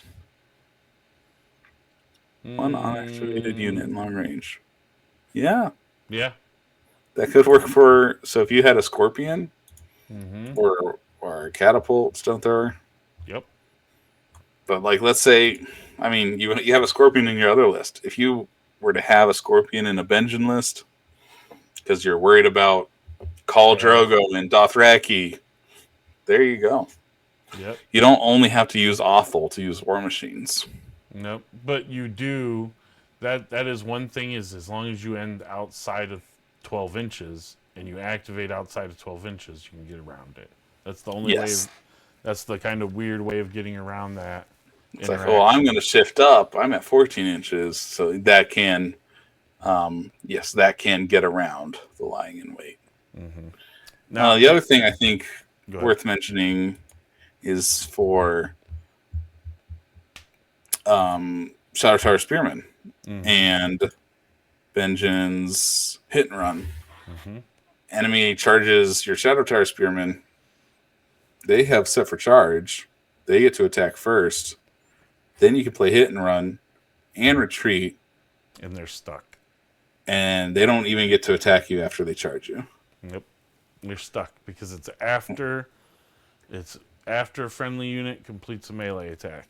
So you use your order, complete the melee attack, play the card, run away. Guess what? I'm sitting there waiting again next turn for you to come at me and do it all again. Pretty dirty. That's pretty good. Pretty dirty. Night's Watch still has some tricks. Night's Watch isn't bad. I played Ethan last week. I started to record it. We had some issues with the file that got messed up. so I didn't get to post the battle report. But it was good. It came down to the last bit. Ethan is one of the best Bolton players I feel like in the world. That dude plays Boltons exclusively, and he gave me a run for my money. But man, those bastards girls with lying in wait is rough.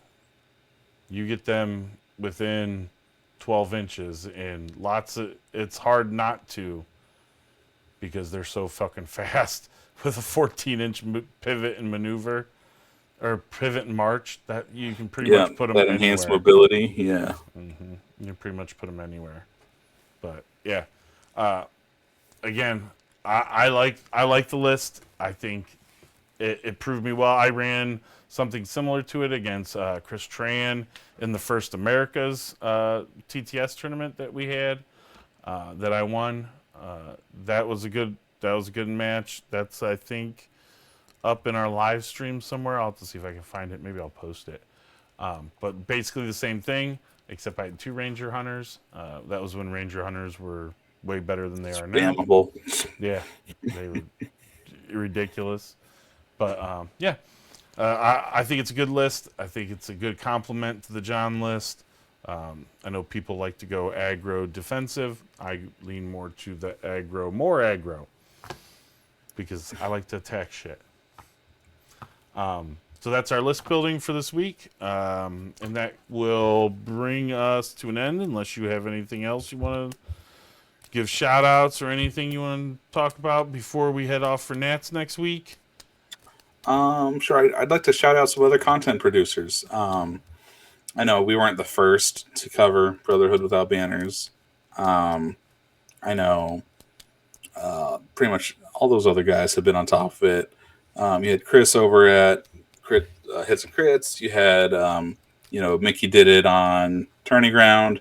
And person I really want to shout out, Randall at Imperial Minis. He did some great videos on the Brotherhood units when they came out, and the Brotherhood Tactics deck.